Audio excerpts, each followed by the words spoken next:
Hola a todos, vamos a continuar con el tema de requerimientos nutricionales, que está basado, ¿no?, en el Tratado de Nelson de Pediatría. Y pues vamos a iniciar con una pregunta. Hay que buscar el enunciado incorrecto. ¿Será que es la nutrición y crecimiento durante los primeros 3 años de vida predicen la estatura adulta? ¿Será que el requerimiento medio estimado es un aporte que cumple el 50% de las necesidades asumiendo una distribución normal? ¿Será que las proteínas aportan 4 kilocalorías por kilogramo de peso? ¿O será que parte del coeficiente de actividad física altera el requerimiento de energía? ¿O serán todos? A ver, vamos a ver un poco mientras vayamos pasando. A manera de introducción, pues básicamente de la nutrición, de los 4 a los 24 meses de vida, nos va a dar factores, ¿no?, en cuanto al aporte, la falta de aporte y demás, el riesgo de retraso de crecimiento. Por otro lado, en el periodo de infancia, el estado nutricional nos va a ayudar a un 60% de todo el desarrollo y crecimiento como tal. Y la nutrición y el crecimiento durante los primeros 3 años de vida predicen la estatura adulta. Entonces, bueno, para ir avanzando también debemos saber que el consumo de referencia en la dieta se basa en 4 nomenclaturas que debemos conocer y sus relaciones como tal. ¿Ya? Tenemos la ingesta dietética recomendada, que es una orientación sobre las necesidades de nutrientes para individuos y grupos en diferentes etapas de vida. El requerimiento medio estimado es el aporte que cumple el 50% de las necesidades asumiendo una distribución normal. El aporte dietético recomendado es la estimación de ingesta media diaria que cumple el 97% de la población, y el nivel de ingesta máxima tolerable es un aporte diario medio más elevado al que no se asocian efectos adversos. Entonces, estas son cuadritos en la que tenemos una relación entre ellas, en la que vale decir que el requerimiento medio estimado, ya, se podría decir que el riesgo sea inadecuado, ¿no? Hasta el 50%, por eso sube la curva hasta por encima, ¿no? Y sin embargo, el aporte dietético recomendado es la ingesta al cual el riesgo de que sea inadecuado sería muy pequeño, por eso está baja, ¿no?, la curva. Esa es la relación entre el requerimiento medio estimado y el aporte dietético recomendado. Por otro lado, el nivel de ingesta máxima tolerable pues va a estar en niveles bajos de que sea riesgo. Estamos buscando disminución de los efectos adversos, ¿no? Entonces, se recomienda, ¿no?, una dieta que esté entre el aporte dietético recomendado y el nivel de ingesta máxima tolerable. Y bueno, este cuadro equivale a una relación entre el requerimiento medio estimado y el aporte dietético recomendado, en las cuales se basa en la distribución normal de las necesidades de un hipotético nutriente. Bueno, ya pasando a otro punto, la energía. La energía la vamos a calcular en cuanto a requerimientos en kilocalorías, en las cuales, bueno, vamos a tener primero los macronutrientes y los micronutrientes. Los macronutrientes son básicamente las grasas, los hidratos de carbono, las proteínas, ¿no?, incluso el alcohol. Dentro de ellas, bueno, las grasas nos van a dar 9 kilocalorías por cada gramo, los hidratos de carbono 4 kilocalorías por gramo y las proteínas 4 kilocalorías por gramo, el alcohol 7 kilocalorías, ¿no? Debe haber un intervalo aceptable de distribución de micronutrientes, de macronutrientes, es decir. Ahora, tenemos ecuaciones para estimar los requerimientos de energía, ¿ya? Y estas ecuaciones se van a modificar de acuerdo a un coeficiente de actividad física, ¿no?, en la que tenemos sedentarios, a nivel poco activos, inactivos y demás, entre varones y mujeres. Y bueno, dentro de estas cabe decir que hay otros datos también que nos dan pacientes que están enfermos con sepsis o con distintas, ¿no?, patologías respiratorias y demás. Entonces, volviendo a nuestra pregunta, el enunciado incorrecto es, bueno, primero habíamos dicho que la nutrición y el crecimiento tiene su relevancia en cuanto al aporte nutricional hasta los 3 años de vida que nos van a predecir la estatura adulta, ¿ya? Por otro lado, el requerimiento medio estimado sí es el aporte que cumple el 50% de necesidades en una distribución normal. Por otro lado, las proteínas no aportan 4 kilocalorías por kilogramo, sino por gramo. Entonces, un gramo de proteínas nos da 4 kilocalorías de energía, ¿no? Y sí, parte del coeficiente de actividad física se altera con el requerimiento de energía. Por eso es que decíamos, ¿no? Actividad física, si está en sedentarismo, si está activo y demás. Las grasas, ¿ya? Las grasas requieren un intervalo aceptable de distribución de un 30 o 40% de la dieta diaria, ¿ya? Entonces, pero esto va variando de acuerdo a la edad, ¿ya? Acá tenemos el aporte de 1 a 3 años y es 30-40%, pero de 4 a 18 va bajando 25 a 35 nada más. Ya tenemos los ácidos grasos esenciales, que son el ácido linoleico y el ácido linolénico, que se obtienen básicamente de las grasas, se podría decir, de peces, ¿no? Pescado a la alimentación. Ya, y bueno, aquí también tenemos la mención de los hidratos de carbono en cuanto a sus intervalos aceptables de distribución de 1 a 3 años en hidratos de carbono 45 a 65, en niños de 4 a 18 años de 45 a 65 también, y las proteínas, ¿no? De 5 a 20 y 10 a 30 cuando son un poco más grandes. Y volviendo, bueno, al tema de la grasa, facilita la absorción de las vitaminas liposolubles, ¿no? La A, E, D, K, vale decir la memotecnia, VADECA, ¿no? Para las vitaminas liposolubles. Bueno, hay que mencionar también los triglicéridos que van a estar muy relacionados a enfermedades cardiovasculares y los ácidos grasos saturados van a aumentar el colesterol y el colesterol de baja densidad. La grasa total, como habíamos mencionado, en mayores de 4 añitos debe ser menos del 30% en total, las saturadas menos del 10%, el colesterol menos a 300 gramos por día, los ácidos grasos esenciales, los ácidos grasos poliinsaturados, el omega, el ácido linoleico, linolénico, pues esos son los ácidos grasos esenciales como lo había mencionado y pues se obtienen de las grasas marinas, ¿no? Su déficit se asocia a exantemas, descamativas, ¿no? Alopecia, trombopenia y alteraciones de la inmunidad. Debe haber una relación, ¿no? Entre los ácidos grasos poliinsaturados y monoinsaturados con una relación de 4 a 5 a 1 que va a ser beneficiosa en relación a la protección cardiovascular. Bueno, las proteínas que son estructuras moleculares que, bueno, están compuestas, ¿no? Por aminoácidos, cabe mencionar que, o recordar que un gramo de proteínas nos da 4 kilocalorías, ¿no? De energía. Su proceso es, ¿no? La digestión se junta con ácido clorhídrico y pepsina, se disminuyen, primero hay la segmentación en cuanto a, o la hidrólisis de los, los polímeros, y bueno, con la tripsina, la quimiotripsina, la estasa y la carboxipeptidasa, pues se va a servir, se va hidrolizando a aminoácidos, ¿no? Hay que mencionar que los aminoácidos esenciales y los aminoácidos no esenciales, ¿no? Básicamente los esenciales, arginina, valina, leucina, isoleucina, triptófano, fenilalanina, metionina, treonina y lisina, ¿ya? Bueno, cabe mencionar, ¿no? Un pequeño memo técnico para recordar los aminoácidos esenciales, feliz, me vale y letretep, ¿no?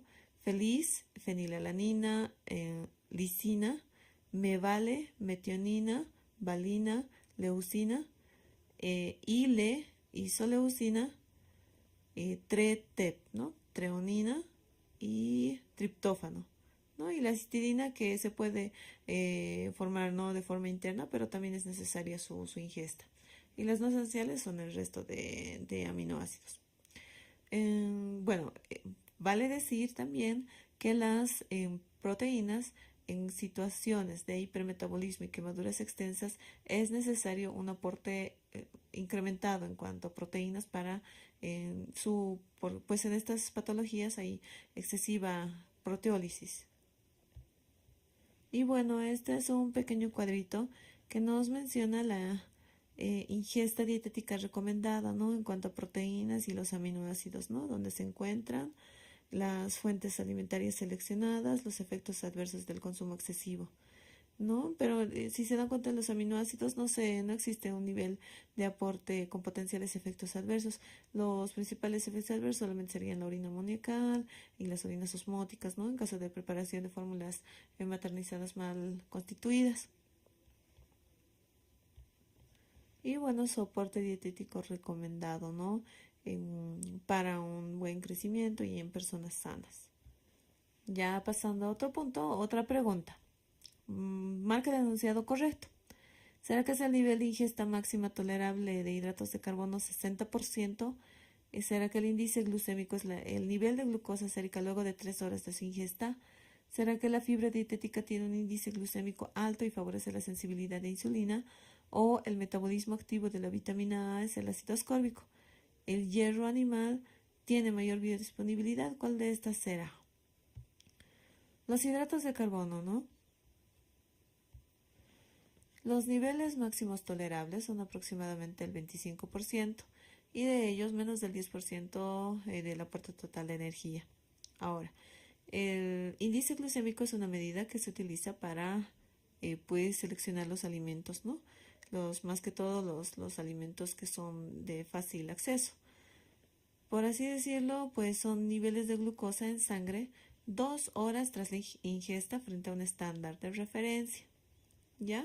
Y bueno, aquí tenemos un cuadrito en la cual nos recomienda la ingesta dietética recomendada en cuanto a hidratos de carbono digeribles en su totalidad, ¿no? Las fuentes alimentarias seleccionadas y los efectos adversos, ¿no? La fibra, la IDR diferencian a la fibra en fibra dietética, fibra funcional y la total, ¿ya?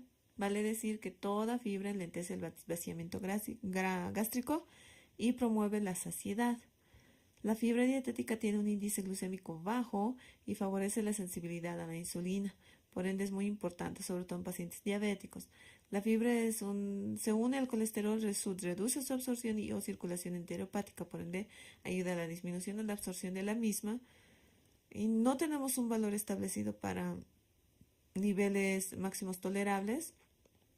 Y la fibra en niños básicamente se calcula por edad en años más 5 y esa es nuestra necesidad, ¿no? Este es un aproximado, es decir, por ejemplo, un niño que tenga 3 años, entonces 3 años más 5 serían 8. Su ingesta recomendada serían 8 gramos por día. Ya pasando a los micronutrientes, tenemos los micronutrientes que son ya las hidrosolubles y las liposolubles. Las hidrosolubles generalmente son coenzimas, están dentro de ellas el complejo B, desde la B1 hasta la B9, B12 inclusive, y la vitamina C, cuyo metabolito activo es el ácido ascórbico. Del complejo B pues son, ¿no?, la tiamina, la riboflavina, la piridoxina, y la biotina. Bueno, posteriormente tenemos pues aquí algunas diferencias, ¿no? Las hidrosolubles son ampliamente distribuidas en los alimentos. Son solubles al agua y su mayor parte son termolábiles. Se absorben por la sangre rápidamente, se eliminan por la orina, no producen toxicidad y actúan como coenzimas en reacciones metabólicas y su requerimiento es en miligramos. Las liposolubles son solubles en solventes grasos, son termoestables, se absorben por la linfa, se almacenan en el hígado y tejido adiposo, se eliminan por la bilis y pueden producir toxicidad. Tienen una función fisiológica específica y un requerimiento en microgramos. Y bueno, recordar también de que bueno, la deficiencia de la ingesta de las vitaminas nos van a dar las siguientes patologías. En el caso de la riboflavina, que es parte del complejo B, la glositis, keilitis, estomatitis angular o keratitis seborreica. La tiamina, también parte del complejo B, es fatiga o la enfermedad del beriberi. La niacina, que nos va a dar pelagra, que es tiene una triada, ¿no? La dermatitis, la demencia y cuadros abdominales, ¿no? Con diarreas por las 3D. La deficiencia de vitamina B12 y folato nos va a dar anemia megaloblástica. La deficiencia de folato, más que todo esto en el embarazo, espina bífida, anencefalia o trastornos del cierre del tubo neural, y el ácido ascórbico, las peteques y el escorbuto conocido. Y bueno, de las liposolubles, primero que de la vitamina A, su metabolito activo es el retinol. El retinal básicamente pues nos va a tener su efecto en la visión con el ácido retinoico, las proteínas y los carotenos, ¿ya? Y bueno, básicamente su efecto antiinfeccioso, que también es antioxidante. Las recomendaciones de ingesta por día entre 400 a 900 unidades. El déficit y carencia nos va a dar xeroftalmia, infecciones, la además, por otro lado, su toxicidad aguda va a ser con el aporte mayor a 100 y la crónica mayor a 10. Mm, Tenemos la vitamina D, que es el calciferol, su metabolito. Su metabolito activo es 1,25 dihidroxicolecalciferol. Su función es hipercalciamiante y las recomendaciones de ingesta de 2,5 a 15. Los efectos de la deficiencia son raquitismo, osteomalacia. De la vitamina E, el tocoferol, ¿no? Es un antioxidante. Su recomendación es de 5 a 15 y la distrofia muscular y la anemia son sus eventos en casos de déficit. No tiene efectos adversos o de toxicidad. La filoquinona, que es la vitamina K, que tenemos la vegetal, ¿no? Filoquinona y menaquinona de las bacterias y menadiona la sintética. Es una coenzima y sirve para la producción de factores de coagulación, ¿no? Y sus recomendaciones de 2 a 120 y déficit de carencia, hemorragia.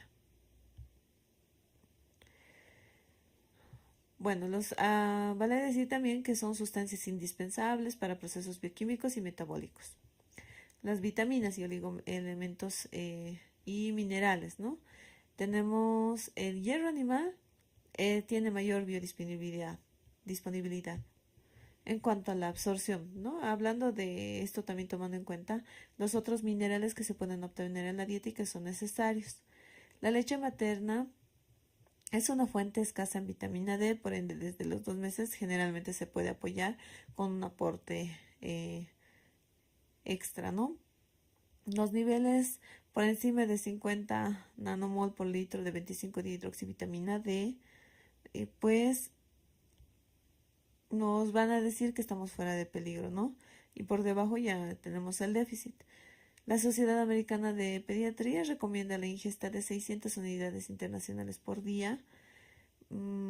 Por otro lado, en cuanto a la vitamina K, los factores de coagulación 2, 7, 9 y 10, proteínas C y S van a ser constituyentes de la vitamina K. Y bueno, el sodio es el electrolito muy importante y la ingesta es más o menos, bueno, diaria, recomendada, es de 1 a 2 miliequivalentes por kilo peso día. Y en la sal, digamos que está constituida como 2.300 miligramos. Y entonces la respuesta a nuestra pregunta, el enunciado correcto. El nivel de ingesta máxima tolerable de hidratos de carbono es 60%, pues no es 60%, como les habíamos dicho, no tiene mm, dentro de los azúcares extra, ¿no? Que se recomienda, según el cuadrito que habíamos visto, que no se recomienda más del 25% de otros azúcares añadidos. Entonces, bueno. Por otro lado, el índice glucémico es el nivel de glucosa cerca luego de las 3 horas. Pues habíamos dicho que es de las 2 horas. Se van a acordar eso tomando en cuenta la curva de tolerancia oral, que es más o menos algo parecido, ¿no? Pero esto evaluando el alimento a ser introducido o a evaluar. Ahora, la fibra dietética tiene un índice glucémico alto y favorece la sensibilidad a la insulina. Y pues en realidad el índice glucémico es bajo. pero sí favorece la sensibilidad a la insulina. Y el metabolito activo de la vitamina A sí es el ácido, bueno, no es el ácido ascórbico, diré, es el retinol, ¿no? Que habíamos mencionado. Y pues el correcto es el hierro animal, tiene mayor biodisponibilidad. Y pues estos son los requerimientos de macronutrientes. Por así decirlo, y pues un poquito recordando los hidratos de carbono digeribles en su totalidad, ¿no? Sus fuentes alimentarias seleccionadas y los efectos debido al consumo excesivo. Y pues aquí tenemos, ¿no?, de nuestra pregunta, la ingesta máxima de azúcares añadidos no debería ser más del 25%. Por otro lado, la fibra total mejora el tránsito intestinal, reduce el riesgo de cardiopatía y mantiene niveles normales de glucosa, por ende su índice glucémico no es alto, ¿no? Y pues sus connotaciones en cuanto a los efectos adversos no tienen, ¿no?, efectos adversos como tal, ¿ya? Solamente pues algunos cuidados. Bueno, y aquí la ingesta de la grasa total, de acuerdo a la etapa de vida, las fuentes seleccionadas y los efectos del consumo exceso, ¿no? De lo que cabe recalcar que, pues, aunque no tiene un punto en el que haya efectos adversos como tal, una ingesta alta solamente nos va a producir obesidad e incremento de los factores de riesgo de enfermedades cardiovasculares. Los ácidos grasos poliinsaturados, igual, sin un nivel de aporte que presente ya efectos adversos. Luego tenemos los ácidos grasos poliinsaturados, los saturados y las grasas trans. Las grasas trans, pues cuya recomendación que nos da es que existe un incremento progresivo en las concentraciones de colesterol total y el de baja densidad, pues que nos va a tener un mayor riesgo de enfermedades cardiovasculares, aterosclerosis.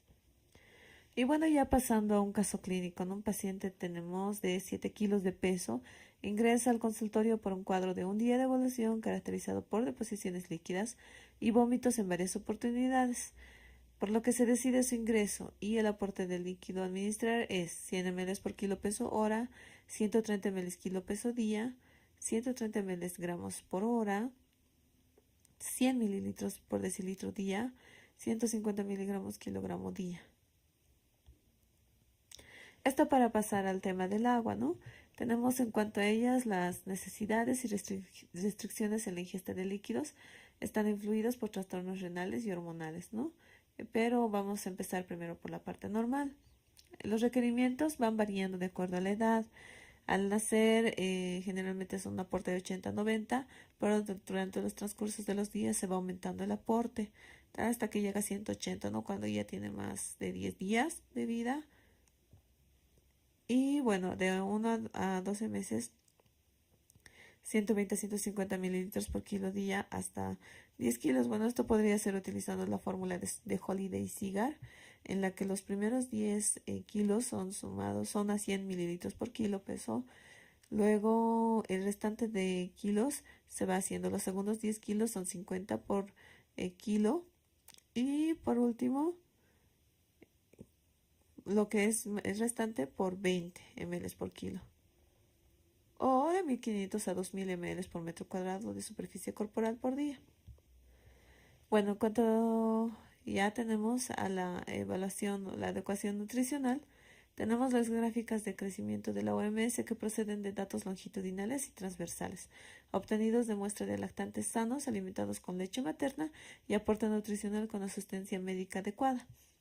Se puede realizar valoraciones con marcadores, por así decirlo, laboratorios, ¿no? La prealbúmina, que por el tiempo de vida que tiene, pues es un poquito la más indicada, ¿no? Pero también se puede hacer la valoración con albúmina. Donde mayor a 3.5 estamos diciendo sin desnutrición, malnutrición leve de 3.3 a 3.5, malnutrición moderada de 2 a 3 y grave menos de 2. Y en la prealbumina mayor a 20 normal, leve de un 10 a 20, moderada de 5 a 10 y grave de menos de 5. En cuanto a la alimentación del primer año de vida, pues hay que mencionar que tenemos la Según la Asociación Americana de Pediatría y la OMS, no se recomiendan lactancia materna exclusiva de 4 a 6 meses, cuyas ventajas pues van a ser en realidad por el futuro en cuanto a el desarrollo inmunológico y el neurodesarrollo. Por ende, habría que continuar la misma hasta los 2 años de edad, ¿no?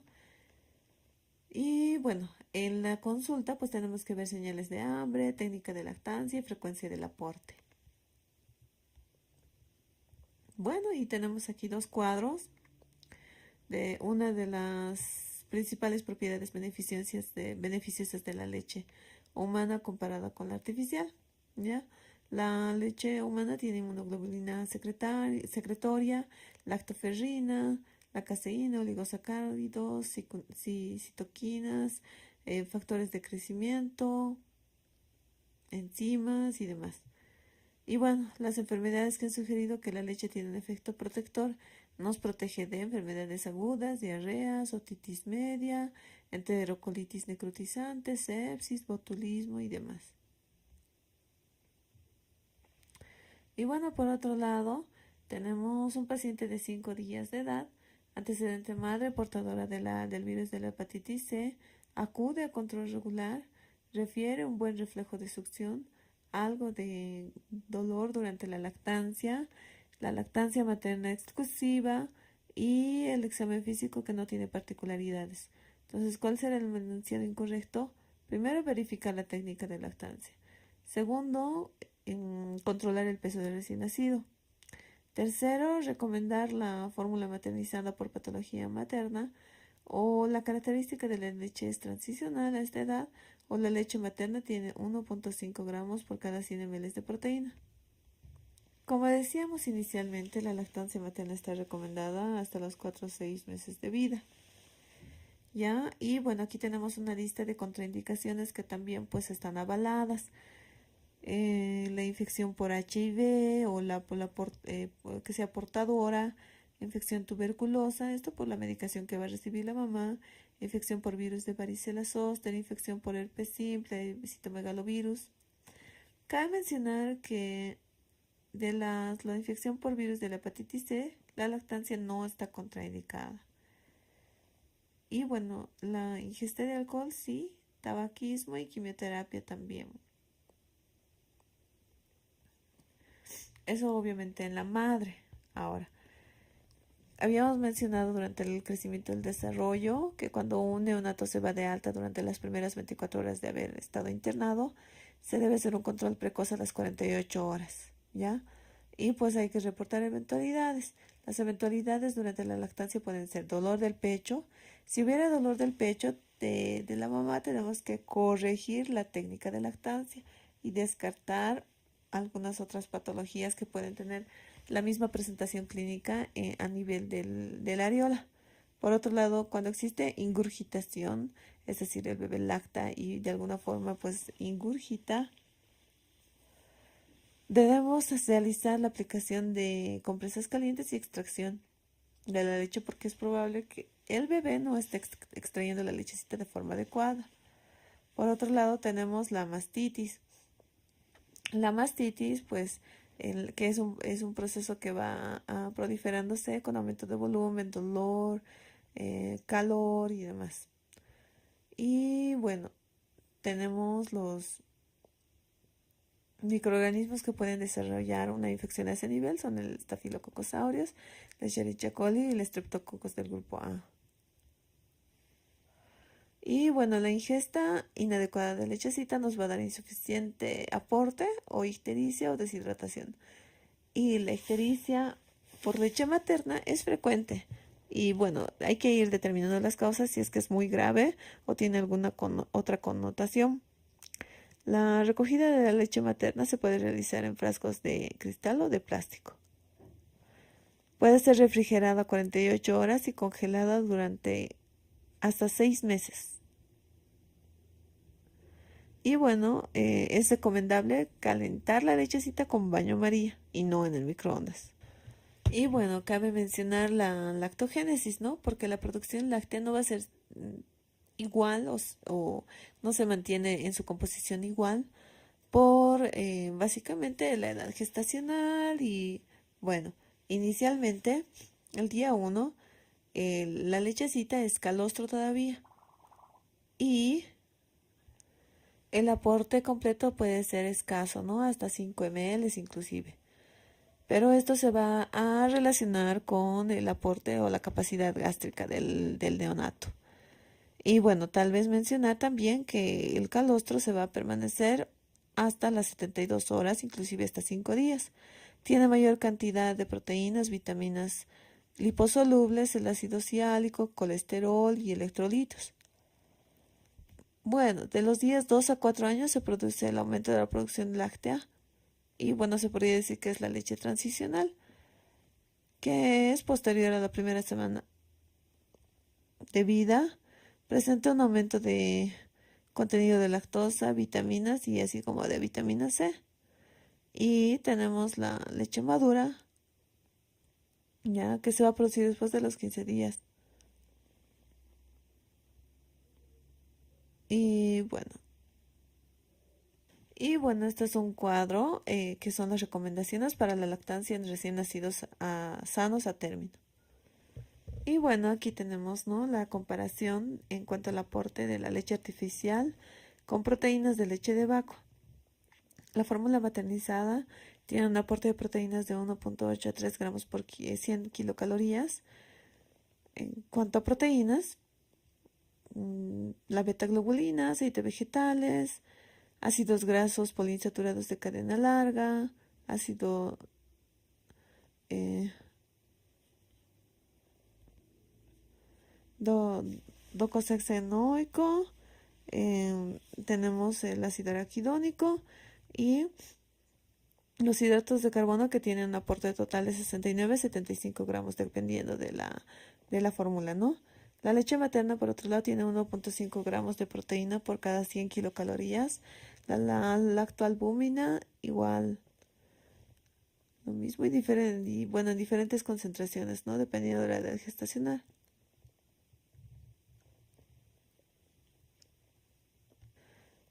Y pues la leche de soya, que no contiene proteínas de la leche de vaca, que su principal azúcar es la sacarosa, está compuesta o está formada por la grasa de jarabe de maíz y bueno, que tiene el aporte de maltodextrina para incrementar el aporte kilocalórico.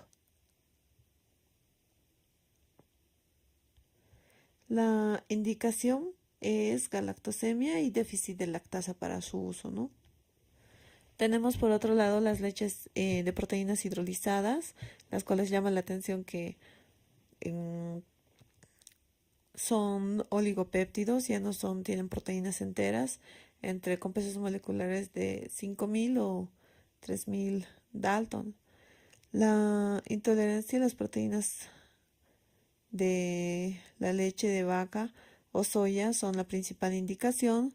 Tenemos, además está indicado para los pacientes que tienen malabsorción gastrointestinal, fibrosis quística, síndrome de intestino corto, diarrea prolongada y enfermedad hepatobiliar.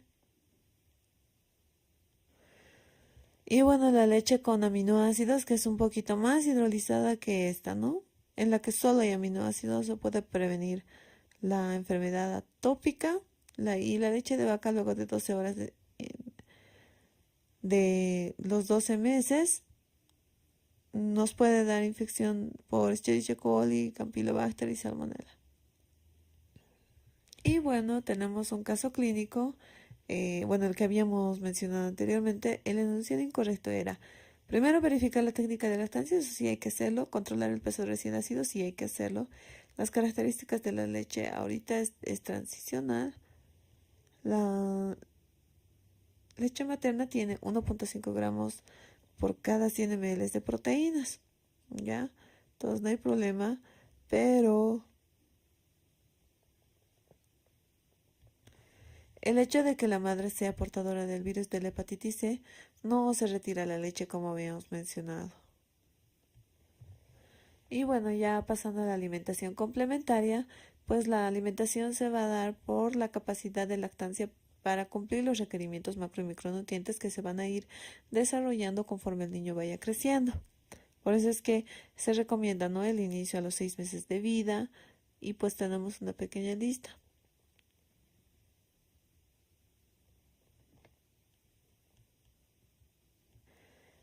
Y bueno, se debe de fomentar la lactancia materna hasta incluso 2 años, ¿no? Lo que requieren, pero de iniciarle otra vez todo eso, la alimentación complementaria, pues vamos a tener ya posteriores a los 6 meses de vida, ¿no? Tal vez mencionar también que no se deben administrar más de 720 ml de leche de vaca diarios o no se debe administrar más de 120, 180 en zumo de frutas.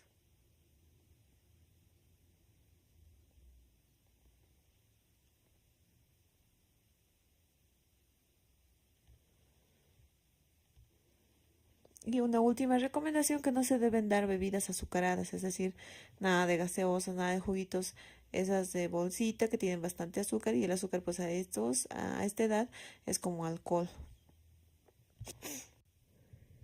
Bueno, en cuanto a la alimentación de los niños escolares y adolescentes, existen planes de alimentación personalizada basados en recomendaciones en función de la edad, el sexo, la actividad física, el peso y la talla.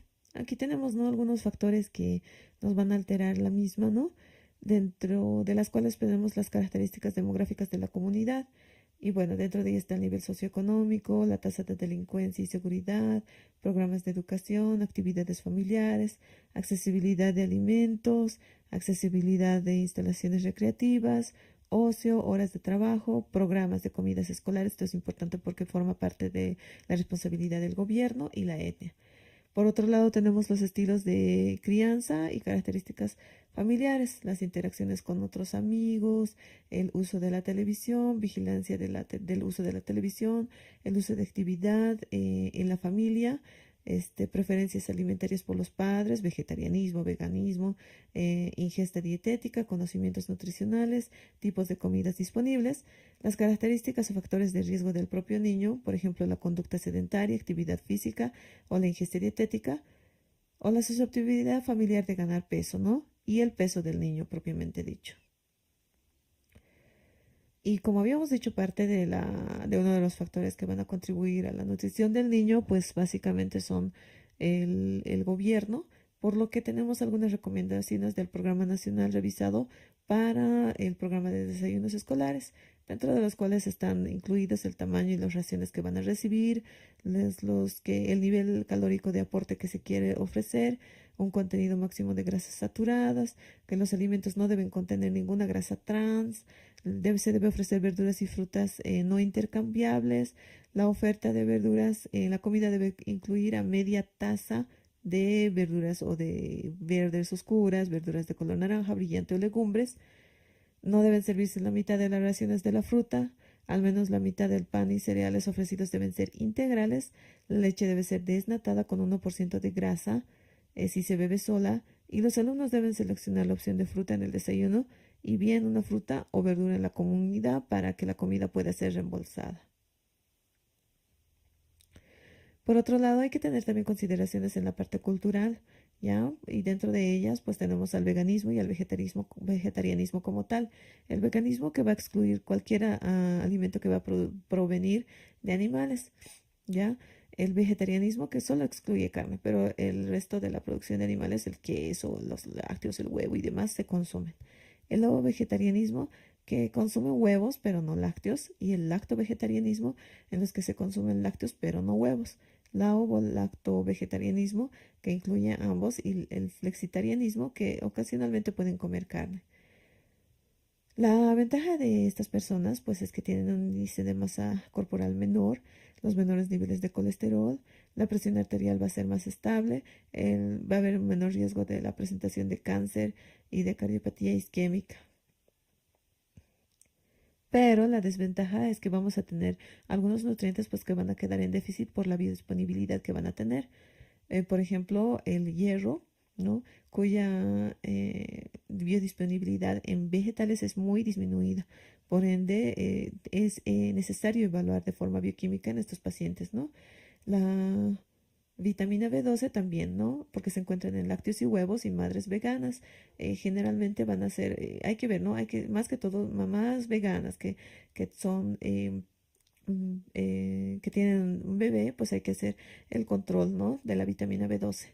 Los ácidos grasos van a tener básicamente riesgo de bajo ácido eicosapentaenoico y el HDA.